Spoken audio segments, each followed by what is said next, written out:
Thank you, Dr. Edwin. So, may buntag, mga hikala. So, I'm Dr. Janet, and the question is, what is meningitis? Maybe first, you have to remember, di ba, ang brain is literally the heart of the body, sitting on top, no? So, it's a very important organ, and it has many protection, including what we call the meninges, which is a protective covering. So pag yan nag-infect, that's when you get meningitis.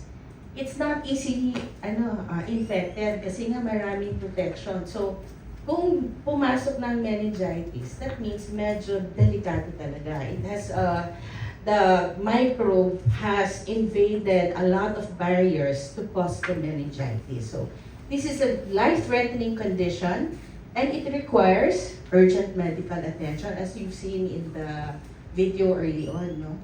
So another infection is sepsis. Pag sinabi nating sepsis, the infection naman is coursing through the bloodstream. It's a blood infection.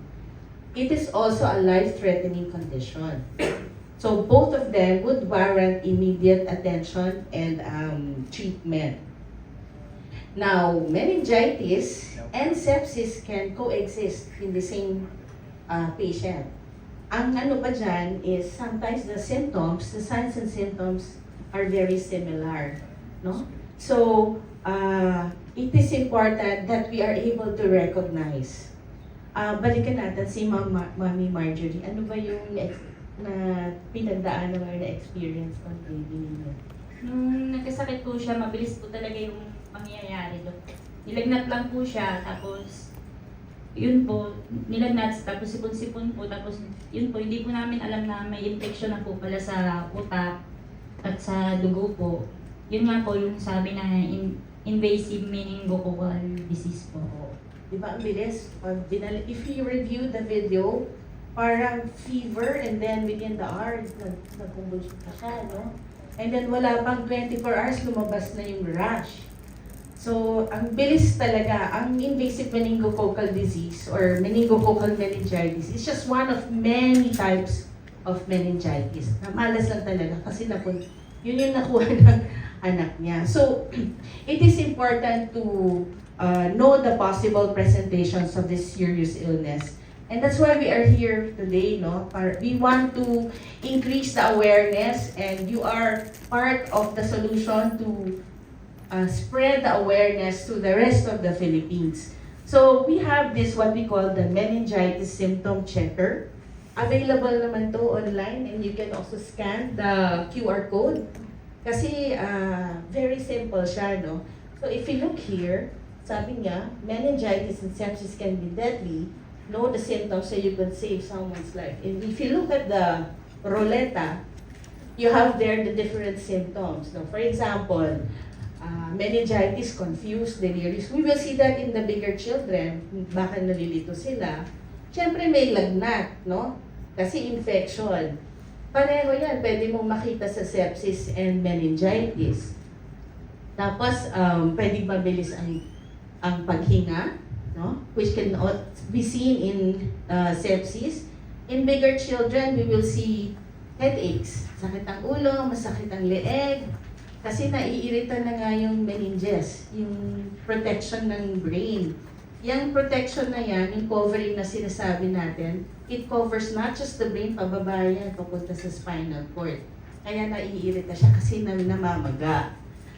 In younger children, mga babies, yan, tulog ng tulog, very sleepy, difficult to wake up.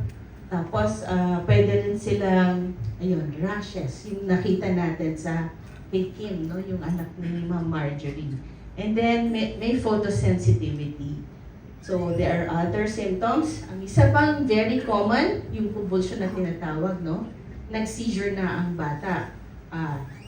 Hindi lang pala dahil sa lagnat. Yan yung common. Pero pag winner cup na, pag na-admit na, nakikita na natin na, ay naku, may meningitis pala. So, important talaga is recognizing the symptoms. So, as lay people, dapat pag meron tayong mga nakikitang ganito, talinin natin agad sa hospital or sa doktor para we can work up or ma-examine siya at ma-check kung kailangan ba siyang i-admit o simpleng kaso lang na to. So, who are at risk? Okay? Ang babies, no, children less than 5 years old are at risk. Actually, everyone is at risk, but more at risk ang mga bata. And then the teenagers and those who are extremes of age, the young and the old. Walang takot dun sa super old. Yan yung mga extremes, no? In fact, meningitis, in 40% of meningitis, ang mga pasyenteng natatamaan yung less than 5 years old. So yung mga mahina ang immune system, kasi play of factors yan why you get an infection. It's the burden of the infection, marami bang load ng infection, andyan din yung immune system. Yung immune system, di ba, sa bata, mas mahina pa talaga, developing pa siya. And then, yun na,